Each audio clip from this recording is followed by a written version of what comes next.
ಚೆನ್ನಾಗಿದ್ದೀರಾ? ಈ ದೇವ್ರ ಎದುರುಗಡೆ ಸಿಕ್ಕಿದಾನೆ ಅಂದ್ರೆ ಚೆನ್ನಾಗಿರ್ತೀರಾ. ಒಂದು ಹೊತ್ತಿನ ಊಟಕ್ಕೂ ಪರೆದಾಡಿ ಸೌತೆಕಾಯಿ ಮತ್ತು ನೀರಿನಿಂದ ಹೊಟ್ಟೆ ತುಂಬಿಸಿಕೊಳ್ಳುತ್ತಿದ್ದ ಇವರು ಹೇಗೆ ದೊಡ್ಡ ಸಿನಿಮಾ ನಟರಾಗ್ತಾರೆ? ಜೊತೆಗೆ ಸಿನಿಮಾ ಲೋಕ ನನ್ನಂಥವರಿಗಲ್ಲ ಅಂತ ಕೂತಿದ್ದ ಇವರಿಗೆ ಡಾಕ್ಟರ್ ರಾಜ್ಕುಮಾರ್ ಅವರ ಜೀವನದ ಕತೆ ಹೇಗೆ ಇವರ ಜೀವನವನ್ನು ಬದಲಾಯಿಸಿತು ಹಾಗೂ ಇವರ ಕಷ್ಟದ ಜೀವನ ಹೇಗಿತ್ತು ಇವೆಲ್ಲವನ್ನು ಒಂದೊಂದಾಗಿ ನಿಮ್ಮ ಮುಂದೆ ಬಿಚ್ಚಿಡ್ತಿದ್ದೀನಿ. ಈ ಸಿನಿಮಾ ಲೋಕ ಹೇಗಂದ್ರೆ ಪ್ರತಿನಿತ್ಯ ತುಂಬ ಜನರನ್ನು ಕೈ ಬೀಸಿ ಕರೆಯುತ್ತೆ. ಆದರೆ ಅದರ ಬಳಿ ಬಂದ ಜನರಿಗೆ ಅದು ಸುಲಭವಾಗಿ ಸ್ವಾಗತ ಮಾಡುವುದಿಲ್ಲ ಹಾಗೂ ತುಂಬ ಜನಕ್ಕೆ ಅದು ನಿರಾಸೆ ಮಾಡುತ್ತೆ. ಆ ರೀತಿ ನಿರಾಸೆ ಆದವರಲ್ಲಿ ಈ ಉತ್ತರ ಕರ್ನಾಟಕದ ಹುಡುಗನ ಒಬ್ಬ. ಜೊತೆಗೆ ಇವರು ಓದಿದ್ದು 3ನೇ ಕ್ಲಾಸ್ ಆದರೂ ಇವರಿಗೆ ನಟನೆಯಲ್ಲಿ ತುಂಬಾನೇ ಹುಚ್ಚು. ಒಬ್ಬ ದೊಡ್ಡ ನಟರಾಗಬೇಕು ಅಂತ ಅವರು ಬಂದಿದ್ದು ಬೆಂಗಳೂರಿನ ಕಂಠೀರವ ಸ್ಟುಡಿಯೋಗೆ. ಹಾಗೂ ಅಲ್ಲಿಗೆ ಬಂದ ತಕ್ಷಣ ಅವಕಾಶ ಸಿಗಬೇಕಲ್ವಾ? ಅವಕಾಶಕ್ಕಾಗಿ ತುಂಬ ಜನರ ಬಳಿ ಅಂಗಲಾಚಿದ್ರು. ಆದರೆ ಅದು ಯಾವುದು ಪ್ರಯೋಜನವಾಗಲಿಲ್ಲ. ಅಲ್ಲಿ ಯಾರ ನೆರವು ಸಹ ಅವರಿಗೆ ಸಿಗೋದಿಲ್ಲ. ಜೊತೆಗೆ ತಿನ್ನೋದಕ್ಕೆ ಊಟ ಇರಲಿಲ್ಲ. ಇದು ಅವರಿಗೆ ತುಂಬಾ ಕಷ್ಟವಾದ ಜೀವನವಾಗಿತ್ತು. ನಂತರ ಯಾರದೋ ಸಹಾಯದಿಂದ ಇರೋದಕ್ಕೆ ಜಾಗ ಸಿಗುತ್ತೆ. ಅಲ್ಲಿ ಚಿಕ್ಕ ಪುಟ್ಟ ಕೆಲಸ ಮಾಡುತ್ತಿದ್ದ ಅವರು ಯಾವ ಸಿನಿಮಾದಲ್ಲೂ ಅವಕಾಶ ಸಿಗದೆ ನಿರಾಶರಾಗಿದ್ದರು. ಜೊತೆಗೆ 6ರಿಂದ 7 ತಿಂಗಳು ಸರಿಯಾಗಿ ಊಟನೂ ಮಾಡದ ಅವರಿಗೆ ಈ ಸಿಟಿ ಜೀವನ ಸಾಕಾಗಿ ಹೋಗಿತ್ತು. ಊರು ಬಿಟ್ಟು ಕೆಟ್ಟೆ ಅನ್ನೋ ಯೋಚನೆ ಅವರನ್ನು ತುಂಬಾನೇ ಕಾಡಲು ಶುರು ಮಾಡುತ್ತೆ. ಕೊನೆಗೆ ಅವರು ನಂಬಿ ಬಂದಿದ್ದ ದೇವರನ್ನು ಪ್ರಾರ್ಥಿಸಿ, ಈಗ ನೀನು ನನ್ನ ಕೈ ಹಿಡಿಯದೇ ಇದ್ದರೆ ನಾನು ನಿನ್ನ ಪೂಜೆ ಪುನಸ್ಕಾರಗಳನ್ನು ಬಿಟ್ಟು ಬಿಡುವುದಾಗಿ ಹೇಳ್ತಾರೆ. ಇಂಥ ಸಮಯದಲ್ಲಿ ಯಾವುದೋ ಒಂದು ನಾಟಕ ತಂಡ ಇವರನ್ನು ಅವರ ಜೊತೆ ಇರುವುದಾಗಿ ಕೇಳ್ಕೊಳ್ತಾರೆ. ಇವರು ಕೂಡ ಒಪ್ಕೊಳ್ತಾರೆ ಹಾಗೂ ಅವರಿಗೆ 20 ರೂಪಾಯಿನ ಸಂಬಳವನ್ನು ಕೂಡ ಆ ನಾಟಕ ತಂಡ ಕೊಡ್ತಿತ್ತು. ಎಷ್ಟು ದಿನದ ನಂತರ ಅಷ್ಟು ಹಣವನ್ನು ನೋಡಿದ ಅವರು ಆಶ್ಚರ್ಯ ಪಡ್ತಾರೆ ಮತ್ತು ಈ 20 ರೂಪಾಯಿನ ಹಣ ಅವರ 5 ದಿನದ ಊಟಕ್ಕೆ ಖರ್ಚಿಗೆ ಆಗ್ತಿತ್ತು. ಆಗ ಅವರು ಹೋಟೆಲ್ಗೆ ಹೋಗಿ ಹೊಟ್ಟೆ ತುಂಬ ಊಟ ಮಾಡ್ತಾರೆ. ಆ 20 ರೂಪಾಯಿ ಅವತ್ತಿನ ದಿನಕ್ಕೆ ಅವರಿಗೆ ಹಸುವಿನ ಒಂದು ಕೆಟ್ಟ ರೂಪವನ್ನು ತೋರಿಸುತ್ತೆ. ಹಾಗೂ ಅದೇ 20 ರೂಪಾಯಿ ಸಂಬಳದಿಂದ ಒಂದೊಂದೇ ಚಿತ್ರದಲ್ಲಿ ಚಿಕ್ಕ ಪುಟ್ಟ ಪಾತ್ರಗಳನ್ನು ಮಾಡಲು ಶುರು ಮಾಡಿ ಮುಂದೆ ಅಂತಾರಾಷ್ಟ್ರೀಯ ಮಟ್ಟದವರೆಗೂ ನಟನೆಯಲ್ಲಿ ಗುರುತಿಸಿಕೊಂಡವರೇ ಈ ಜವಾರಿ ಕಲಾವಿದ ಆದಂಥ ಶ್ರೀ ವೈದ್ಯನಾಥ್ ಬಿರಾದರ್. ಹಾಗೂ ಹಲವು ರೀತಿಯ ಪೋಷಕ ಮತ್ತು ಕಾಮಿಡಿ ಪಾತ್ರಗಳನ್ನು ಮಾಡುತ್ತಿದ್ದ ಈ ನಟರು ವಿಶೇಷವಾಗಿ ಭಿಕ್ಷುಕನ ಪಾತ್ರಗಳಲ್ಲಿ ಶಭಾಷ್ ಅನ್ನಿಸಿಕೊಂಡವರು. ಹಾಗೂ ಕಡು ಕಷ್ಟದಿಂದ ಮೇಲೆ ಬಂದ ಈ ನೈಜ ಕಲಾವಿದನ ಒಂದಷ್ಟು ಸ್ವಾರಸ್ಯಕರ ಅಂಶಗಳನ್ನು ಈಗ ನೋಡ್ತಾ ಹೋಗೋಣ. ಶ್ರೀ ವೈದ್ಯನಾಥ್ ಬಿರಾದರ್ ಮೂಲತಃ ಬೀದರ್ ಜಿಲ್ಲೆಯವರು. ಜೊತೆಗೆ ಇವರು ನಾಗಮ್ಮ ಮತ್ತು ಬಸಪ್ಪ ದಂಪತಿಗಳ 4 ಮಕ್ಕಳಲ್ಲಿ ಹಿರಿಯವರಾಗಿ 1952ರ ಜೂನ್ 26ರಂದು ಬೀದರ್ ಜಿಲ್ಲೆಯ ಬಾಲ್ಕಿ ತಾಲೂಕಿನ ತೇಗಂಪುರ್ನ ಗ್ರಾಮದಲ್ಲಿ ಜನಿಸ್ತಾರೆ. ಹಾಗೂ ಬಡ ಕುಟುಂಬದಲ್ಲಿ ಜನಿಸಿದ ಇವರಿಗೆ 2 ಕಿರಿ ಸೋದರರು ಮತ್ತು 1 ಕಿರಿ ಸೋದರಿ ಕೂಡ ಇರ್ತಾರೆ. ಇದರಲ್ಲಿ ಒಬ್ಬ ಕಿರಿ ಸೋದರನ ಹೆಸರು ಕಾಳಪ್ಪ ಬಿರಾದರ್, ಇನ್ನೊಬ್ಬ ತಮ್ಮ ಹಾಗೂ ಕೊನೆಯ ತಂಗಿ ಚೆನ್ನಮ್ಮ. ಇವರಿಬ್ಬರು ಹೆಚ್ಚು ಕಾಲ ಉಳಿಯಲಿಲ್ಲ. ಸಣ್ಣ ವಯಸ್ಸಲ್ಲೇ ಅವರು ತೀರಿ ಹೋದರು. ಜೊತೆಗೆ ಇದರಲ್ಲಿ ಹಿರಿಯವರಾದ ವೈದ್ಯನಾಥ್ ಬಿರಾದರ್ ಹೆಚ್ಚು ಓದಿದವರಲ್ಲ. ಅವರು ಓದಿದ್ದು ಕೇವಲ 3ನೇ ತರಗತಿ. ಓದುವಾಗ ಅವರ ತಂದೆ ಬಸಪ್ಪರವರು ತೀರಿ ಹೋಗಿದ್ರಿಂದ ಜಮೀನಿನ ಕೆಲಸ ಮುಂದುವರಿಸುವ ಸಲುವಾಗಿ ಬಿರಾದರ್ ಅವರ ತಾಯಿ ಶಾಲೆ ಬಿಡಿಸಿ ಬಿರಾದರರನ್ನ ಕೆಲಸಕ್ಕೆ ನಿಯಮಿಸ್ತಾರೆ. ಜೊತೆಗೆ ಬಣ್ಣದ ಗೀಳು, ಅಭಿನಯ ಹಾಗೂ ಸಂಗೀತದ ಅಭಿರುಚಿ ಇವರಿಗೆ ಚಿಕ್ಕ ವಯಸ್ಸಿನಿಂದಲೇ ಇರುತ್ತೆ. ಅವರ ತಂದೆ ಬಸಪ್ಪ ರೈತರಾಗಿದ್ರು. ಆದರೆ ಅವರ ತಂದೆಯೊಂದಿಗೆ ಹೆಚ್ಚಿನ ಒಡನಾಟದ ಭಾಗ್ಯ ಬಿರಾದರ್ ಅವರಿಗೆ ಸಿಗಲೇ ಇಲ್ಲ. ಇನ್ನು ಅವರ ತಾಯಿ ಮೂಲತಃ ಬೀದರ್ನವರೇ ಆಗಿದ್ರು. ಊರಿನ ವಿಶೇಷ ಸಂದರ್ಭಗಳಲ್ಲಿ, ಹಬ್ಬ ಹರಿದಿನಗಳಲ್ಲಿ, ಊರಿನಲ್ಲಿ ನಡೆಯುವ ಶುಭ ಕಾರ್ಯಗಳಲ್ಲಿ ಶೋಭಾ ನೆಪದ, ಹೊಸಿಗೆ ಹಾಡುಗಳು ಮುಂತಾದ ಹಾಡುಗಳನ್ನು ಅವರು ಹಾಡ್ತಾ ಇದ್ರು. ಊರಿನಲ್ಲಿ ನಡೆಯುವ ಮುಖ್ಯವಾದ ಎಲ್ಲಾ ಪೂಜೆ ಕಾರ್ಯಗಳಿಗೆ ಅವರ ಹಾಡುಗಳು ಇದ್ದೇ ಇರ್ತಿತ್ತು. ಹಾಗೂ ತನ್ನ ತಾಯಿಯಿಂದಲೇ ಈ ಕಲೆ ನನಗೆ ಸಿಕ್ಕಿರಬಹುದು ಅಂತ ವೈದ್ಯನಾಥ್ ಅವರ ಅಭಿಪ್ರಾಯ. ಮತ್ತು ಶಾಲೆ ತ್ಯಜಿಸಿದ ಅವರು ತಮ್ಮದೇ ಭೂಮಿಯ ಸಣ್ಣ ಪುಟ್ಟ ಕೆಲಸ ಮಾಡ್ತಾ ಕಾಲ ಕಳೀತಿದ್ರು. ಊರಲ್ಲಿ ನಡೆಯುವ ಜಾತ್ರೆ ಪರಿಸೆಗಳಲ್ಲಿ ಕೋಲಾಟ, ದೊಡ್ಡಾಟ ಹಾಗೂ ಡ್ರಾಮಾಗಳನ್ನು ಮಾಡ್ತಿದ್ರು.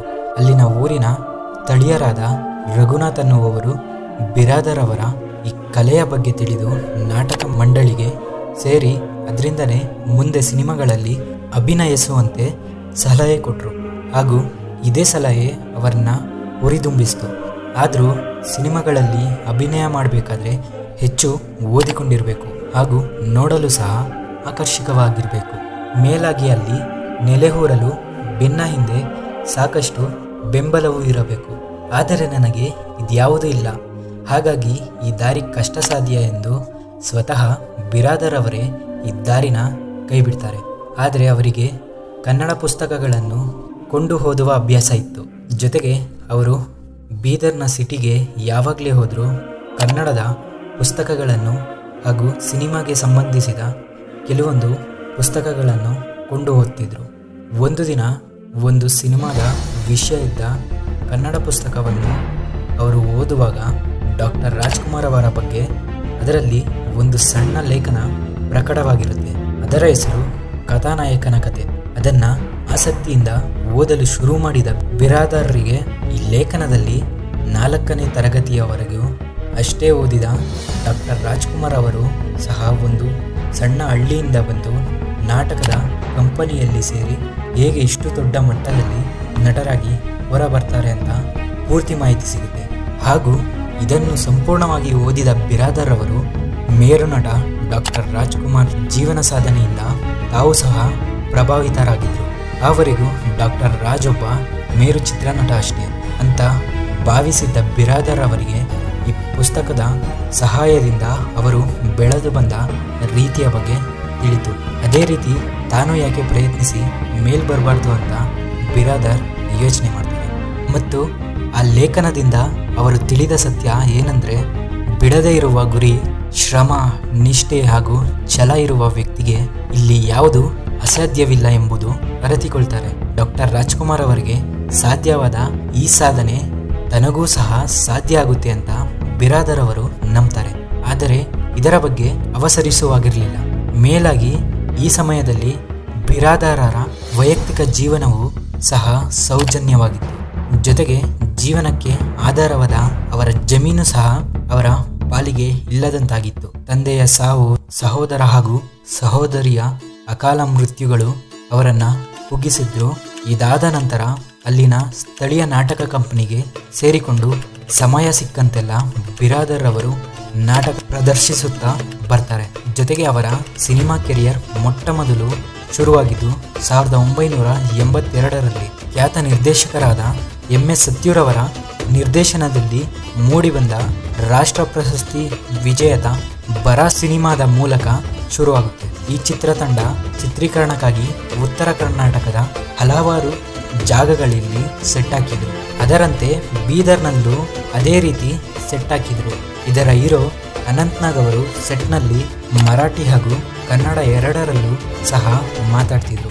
ಶೂಟಿಂಗ್ ನೋಡೋದಕ್ಕೆ ಬಿರಾದರರು ಆಗಾಗ ಅಲ್ಲಿಗೆ ಹೋಗ್ತಿದ್ರು. ಅಲ್ಲಿನ ಬಿಸಿಲಿಗೆ ಸುಸ್ತಾದ ಅನಂತ್ನಾಗ್ ಊಟಕ್ಕೆ ಸ್ವಲ್ಪ ಮಜ್ಜಿಗೆ ಮತ್ತು ಮೊಸರನ್ನ ಬೇಕು ಅಂತ ಹೇಳ್ತಾರೆ. ಆಗ ಅದನ್ನು ಕೇಳಿಸಿಕೊಂಡ ಬಿರಾದರ್ ಅವರು ತಮ್ಮ ಮನೆಯಲ್ಲಿ ತಯಾರಿಸಿದ ಮೊಸರು ಹಾಗೂ ಮಜ್ಜಿಗೆಯನ್ನು ಶೂಟಿಂಗ್ ಸೆಟ್ಗೆ ತಗೊಂಡೋಗಿ ಸ್ವತಃ ಅವರೇ ಕೊಡ್ತಾರೆ. ಬೆಳಗಿನ ತಿಂಡಿಗೆ ರುಚಿಯಾದ ಮೊಸರನ್ನು ಒದಗಿಸಿ ಸಹಾಯ ಮಾಡಿದ ಬಿರಾದರರ ಪ್ರವಾರ ಕೇಳಿ ತಿಳ್ಕೊಂಡ ಅನಂತ್ನಾಗ್ ನಿರ್ದೇಶಕರಿಗೆ ಬಿರಾದರ್ನನ್ನ ಪರಿಚಯ ಮಾಡಿಸ್ತಾರೆ. ನಂತರ ಬಿರಾದರ್ ಅವರಿಗೂ ಕೂಡ ಮರಾಠಿ ಅಲ್ಪ ಸ್ವಲ್ಪ ಬರ್ತಿತ್ತು. ಮರಾಠಿ ಮಾತನಾಡುವ ಕನ್ನಡ ನಾಟಕ ಕಲಾವಿದ ಎಂಬ ಗುರುತಿನೊಂದಿಗೆ ಬಿರಾದರ್ ಅವರಿಗೆ ಪರಚಿತ್ರದಲ್ಲೂ ಚಿಕ್ಕ ಪಾತ್ರವೊಂದನ್ನು ನೀಡಲಾಗ್ತದೆ. ಹಾಗೂ ಇದಕ್ಕೂ ಮುನ್ನ ಅಥವಾ ಹೆಚ್ಚು ಕಮ್ಮಿ ಇದೇ ಸಮಯದಲ್ಲಿ ಬಿರಾದರ್ ಬೆಂಗಳೂರನ್ನು ಸೇರಿ ಡಾಕ್ಟರ್ ರಾಜ್ಕುಮಾರ್ ಅವರನ್ನು ಕಂಡು ಭೇಟಿಯಾಗಿ ಅವರ ಸಹಾಯದಿಂದ ಸಿನಿಮಾಗಳಲ್ಲಿ ಅಭಿನಯಿಸಬೇಕಂತ ಹಠ ಹಿಡಿದಿದ್ರು. ಬೀದರಿಂದ ಬೆಂಗಳೂರು ತಲುಪಲು ಆ ಕಾಲದಲ್ಲಿ 31 ರೂಪಾಯಿ ಬಸ್ ಚಾರ್ಜ್ ಇತ್ತು. ಜೊತೆಗೆ ಈ ಹಣ ಒಟ್ಟಿಗೂಡಿಸುವುದು ಬಿರಾದರ್ ಅವರಿಗೆ ಅವತ್ತಿನ ಕಾಲಕ್ಕೆ 1 ತಿಂಗಳ ಅವಧಿ ಬೇಕಾಗುತ್ತೆ. ಈ ಹಣಕ್ಕಾಗಿ ಬೇರೆ ಬೇರೆ ರೀತಿ ಕಷ್ಟಪಟ್ಟು ಚಿಲ್ಲರೆ ಎಲ್ಲ ಸೇರಿಸಿದ್ರು ಹಣ ಸಾಕಾಗಲಿಲ್ಲ. ಕೊನೆಗೆ ಇದ್ದ ಹಣದಲ್ಲೇ ಪಕ್ಕದೂರಿನ ತಮ್ಮ ಕುಟುಂಬದ ಬಂಧು ಒಬ್ಬರ ಬಳಿಗೆ ಹೋದರು. ಅವರ ಬಳಿ ಹೋಗಿ ಬೆಂಗಳೂರಿಗೆ ಹೋಗೋದಿಕ್ಕೆ ಹಣದ ಸಹಾಯ ಪಡಿತಾರೆ. ನಂತರ ಅಲ್ಲಿಂದ ಬೆಂಗಳೂರಿಗೆ ಹೋಗ್ತಾರೆ. ಆದರೆ ಆಗ ಡಾಕ್ಟರ್ ರಾಜ್ಕುಮಾರ್ ಅವರ ನಿವಾಸ ಚೆನ್ನೈ ಅಥವಾ ಹಳೆಯ ಮಡ್ರಾಸ್ ನಲ್ಲಿತ್ತು ಮತ್ತು ಬಿರಾದರ್ ಅವರು ಅಲ್ಲಿಗೆ ನೇರವಾಗಿ ಹೋಗ್ಬಿಡ್ತಾರೆ. ಆಗ ಡಾಕ್ಟರ್ ರಾಜ್ಕುಮಾರ್ ಅವರು ತಾಯಿಗೆ ತಕ್ಕ ಮಗ ಶೂಟಿಂಗ್ ನಲ್ಲಿ ಇರ್ತಾರೆ. ಹೇಗೋ ಭಾಷೆ ತಿಳಿಯದ ಊರಿನಲ್ಲಿ ಡಾಕ್ಟರ್ ರಾಜ್ಕುಮಾರ್ರನ್ನ ಪತ್ತೆ ಹಚ್ಚಿದ ಬಿರಾದರ್ ಅವರು ಅವರ ಮನೆ ಮುಂದೆ ಹೋಗಿ ಅವರಿಗೆ ಕಾಯುತ್ತಾರೆ. ಹಾಗೂ ಬಿರಾದರ್ ಅವರನ್ನ ಗಮನಿಸಿದ ಡಾಕ್ಟರ್ ರಾಜ್ಕುಮಾರ್ ಅವರು ಬಿರಾದರ್ರನ್ನ ಮಾತಾಡಿಸ್ತಾರೆ. ಹಾಗೂ ಅವರ ಕತೆ ಕೇಳಿ ಅವರು ಒಬ್ಬ ರಂಗಭೂಮಿ ಕಲಾವಿದ ಅಂತ ತಿಳಿದು ಬೆಂಗಳೂರಲ್ಲಿ ತಮ್ಮನ್ನು ಕಾಣುವಂತೆ ಸಲಹೆ ಕೊಡ್ತಾರೆ. ಜೊತೆಗೆ ಬಸ್ ಚಾರ್ಜಿನ ಹಣವನ್ನು ನೀಡಿ ಸಹಾಯ ಮಾಡಿದ್ರು. ಈ ಹಣದ ಸಹಾಯದಿಂದ ಪುನಃ ಬೆಂಗಳೂರಿಗೆ ಬಂದ ಬಿರಾದರ್ ಅಲ್ಲಿನ ಕಂಠೀರವ ಸ್ಟುಡಿಯೋಗೆ ಹೋಗಬೇಕಿತ್ತು. ಆದರೆ ಗಡಿಬಿಡಿಯಲ್ಲಿ ಚೆನ್ನೈನಲ್ಲಿ ಬರೆದುಕೊಟ್ಟಿದ್ದ ವಿಳಾಸ ಚೀಟಿ ಕಳೆದು ಹೋಗಿ ಬೆಂಗಳೂರಿನಲ್ಲಿ ಬಿರಾದರ್ ಅವರು ಅಕ್ಷರಶಃ ಪರದಾಡುವಂತಾಗಿತ್ತು. ಮಲಗಳು ಸ್ಥಳ ಇಲ್ಲ, ತಿನ್ನಲು ಊಟ ಇಲ್ಲ. ಇಂಥ ದುಸ್ಥಿತಿಯ ಬಿರಾದರ್ ಅಲ್ಲಿನ ಚಿಕ್ ಲಾಲ್ಬಾಗ್ ಗೇಟ್ನ ಬಳಿ ಜಗಲಿಯಲ್ಲಿ ಮಲಗ್ತಾ ಇದ್ರು. ಅಲ್ಲಿ ಸೌತೆಕಾಯನ್ನು ಮಾರುವ ತೆಳ್ಳುವ ಗಾಡಿ ಹೊಂದಿತ್ತು. ಬಿರಾದರರ ಬಳಿ ಚಿಲ್ಲರೆ ಕಾಸು ಮಾತ್ರ ಇತ್ತು. ಊಟಕ್ಕೆ 1 ರಿಂದ 2 ರೂಪಾಯಿವರೆಗೆ ಹಣ ಖರ್ಚಾಗ್ತಿತ್ತು. ಆದರೆ 5 ಪೈಸೆ ಕೊಟ್ರೆ 1 ಪೀಸ್ ಸೌತೆಕಾಯಿ ಸಿಗುತ್ತೆ ಅಂತ ತಿಳಿದಿದ್ದ ಬಿರಾದರ್ 5 ಪೈಸೆಗೆ ಸಣ್ಣ ಸೌತೆಕಾಯಿ ಹೊಡೆದು ಅದಕ್ಕೆ ತುಂಬಾನೇ ಖಾರ ಹಚ್ಚಿ ತಿಂತಾ ಇದ್ರು. ಯಾಕಂದ್ರೆ ಖಾರ ಜಾಸ್ತಿ ಆದ್ರೆ ನೀರು ಕುಡಿದು ಹೊಟ್ಟೆ ತುಂಬಿಸಿಕೊಳ್ಳಬಹುದು ಅನ್ನೋ ಉದ್ದೇಶದಿಂದ. ಅಕ್ಕಿಪೇಟೆಯಲ್ಲಿ ಅವರಿಗೆ ಯಾರದ ನೆರವಿನಿಂದ ಇರೋದಕ್ಕೆ ಜಾಗ ಸಿಗುತ್ತೆ. ನಂತರ ಅವರಿಗೆ ಬೆಂಗಳೂರಿನಲ್ಲಿ ಸಿನಿಮಾ ಅವಕಾಶ ಕೊಟ್ಟವರು ದಿವಂಗತ ಕಾಶಿನಾಥ್ ಅವರು. ಅವರ ಅಜಗಜಾಂತರ, ಅನಂತನ ಅವತಾರ ಮುಂತಾದ ಚಿತ್ರಗಳಲ್ಲಿ ನಟ ಬಿರಾದರ್ ಅವರಿಗೆ ಆರಂಭಿಕ ಅವಕಾಶಗಳು ಸಿಗುತ್ತೆ. ನಂತರ ಉಪೇಂದ್ರರವರು ಉಶ್ ಹಾಗೂ ತರ್ಲೆ ನನ್ ಮಗ ಚಿತ್ರಗಳಲ್ಲಿ ಬಿರಾದರ್ ಅವರು ನಟಿಸ್ತಾರೆ. 1992ರಲ್ಲಿ ತೆರೆ ಕಂಡ ಉಪೇಂದ್ರರವರ ನಿರ್ದೇಶನದ ತರ್ಲೆ ನನ್ ಮಗ ಚಿತ್ರದಲ್ಲಿ ಬಿರಾದರ್ ಅವರು ಭಿಕ್ಷುಕನ ಪಾತ್ರವನ್ನು ವಹಿಸುತ್ತಾ ಮುಂದೆ ಇದೇ ಮಾದರಿಯ ಪಾತ್ರಗಳಲ್ಲಿ ಅವರು ಬ್ರ್ಯಾಂಡ್ ಆಗಿ ಹೋಗ್ತಾರೆ. ಜೊತೆಗೆ ಭಿಕ್ಷುಕನ ಪಾತ್ರಗಳೇ ನನ್ನ ವೃತ್ತಿ ಜೀವನದ ಅಕ್ಷಯ ಪಾತ್ರಗಳಾದವು ಎನ್ನುವ ಬಿರಾದರ್ ಸರಳ ಹಾಗೂ ನೈಜ ಕಲಾವಿದರಾಗಿದ್ದರು. ಮುಂದೆ KV ರಾಜರವರ ಹುಲಿಯ, ಬಲ್ನನ್ ಮಗ, ಓ ಮಲ್ಲಿಗೆ, ಲವ್ ಟ್ರೈನಿಂಗ್, ಏಕದಂತ, ಸೂರಪ್ಪ ಮುಂತಾದ 100 ಚಿತ್ರಗಳಲ್ಲಿ ಚಿಕ್ಕ ಪುಟ್ಟ ಪಾತ್ರಗಳನ್ನು ನೆರವೇರಿಸುತ್ತಾ ಕನ್ನಡದ ಅತ್ಯುತ್ತಮ ಪೋಷಕ ಹಾಗೂ ಹಾಸ್ಯ ಕಲಾವಿದರಾಗಿ ಹೊರಬರ್ತಾರೆ ಬಿರಾದರ್ ಅವರು. ಹಾಗೂ ಅವರ ವೃತ್ತಿ ಬದುಕಿನ ಮಹಾಕರವಾದ ಚಿತ್ರವೆಂದರೆ 2010ರಲ್ಲಿ ತೆರೆಕಂಡ ಕನಸೆಂಬ ಕುದುರೆಯನೇರಿ ಸಿನಿಮಾ. ಖ್ಯಾತ ನಿರ್ದೇಶಕರಾದ ಗಿರೀಶ್ ಕಾಸರವಳ್ಳಿಯ ನಿರ್ದೇಶನದಲ್ಲಿ ಮೂಡಿಬಂದ ಈ ಚಿತ್ರದ ನಟನೆಗೆ ಬಿರಾದರ್ ಅವರಿಗೆ 2011ರಲ್ಲಿ ಅಂತಾರಾಷ್ಟ್ರೀಯ ಶ್ರೇಷ್ಠ ನಟ ಪ್ರಶಸ್ತಿಯನ್ನು ಪಡೆಯುತ್ತಾರೆ. ಸ್ಪೇನ್ನ ಮೆಡ್ರಿಡ್ನಲ್ಲಿ ನಡೆದ ಇಂಡಿಯಾ ಇಮ್ಯಾಜಿನ್ ಎಂಬ ಸಿನಿಮಾ ಫೆಸ್ಟಿವಲ್ನಲ್ಲಿ ಪ್ರದರ್ಶನ ಕಂಡ ಈ ಚಿತ್ರದ ನಟನೆಗೆ ಅವರು ಮಹೋನ್ನತವಾದ ಅಂತಾರಾಷ್ಟ್ರೀಯ ಪ್ರಶಸ್ತಿ ಪಡೆಯುತ್ತಾರೆ. ಹಾಗೂ 69 ವರ್ಷ ಪ್ರಾಯದ ವೈಜನಾಥ್ ಬಿರಾದರ್ ಇಂದು ಸರಿಸುಮಾರು 500 ಸಿನಿಮಾಗಳಲ್ಲಿ ನಟಿಸಿದ್ದಾರೆ. ಜೊತೆಗೆ ನಿಮಗೆ ಇವರ ಈ ಕಷ್ಟಕರ ಬದುಕಿನ ಹಾದಿಯ ಬಗ್ಗೆ ಏನನ್ಸ್ತು ಅಂತ ಕಮೆಂಟ್ ಮೂಲಕ ತಿಳಿಸಿ. ಹಾಗೂ ನನ್ನ ಶ್ರಮಕ್ಕಾಗಿ ನಿಮ್ಮಿಂದ ಬಯಸೋದು ಒಂದೇ ಒಂದು ಮೆಚ್ಚುಗೆ ಮಾತ್ರ. ಮತ್ತೊಂದು ಹೊಸ ವಿಷಯದೊಂದಿಗೆ ಸಿಗ್ತೀನಿ. ಧನ್ಯವಾದ.